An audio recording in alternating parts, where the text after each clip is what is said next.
ஒரு ஃபிலாசபிக்கல் மூடிங் வருது. நம்ம நாமே தொலைக்கிறதுக்கும் தொலைச்ச நம்மளே கண்டுபிடிக்கிறதுக்கும் இது போல் ஒரு இடம் தான் தேவைப்படுது.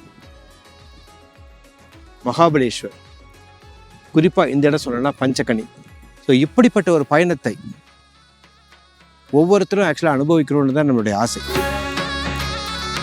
இந்த பசுமையான மலைகள், பரவசமூட்டும் மேகங்கள், நீலவானம், இதெல்லாம் அழுக்கவே அழுக்காத அழகு. இந்த புற அழகு எந்த அளவுக்கு நம்ம ரசிக்கிறோமோ அதே அளவுக்கு அக அழகு, நமக்குள்ளே இருக்க அழகையும் நம்மக்கிட்ட இருக்க அழகையும் நம்ம ரசித்தாதான் வாழ்க்கையை இனிமையாகும். இன்றைக்கி நம்மக்கிட்ட இருக்கக்கூடிய ஒரு அழகு என்பது இந்த ட்ரைவுட் தான். இது நம்மில் ஒரு அங்கம் அப்படின்ற மாதிரி சில விஷயங்கள் தெரிஞ்சுக்கிட்டே இருக்குது. சொன்னால் சில விஷயங்கள் பார்த்திங்கன்னா நமக்கு தமிழ்ந்து பிரிச்சே பார்க்க முடியாது. ஸோ அதுதான் நமக்கு ரொம்ப நெருக்கமான விஷயங்கள். காரில் இருக்கக்கூடிய அழகும் அப்படி தான் நான் நினைக்கிறேன்.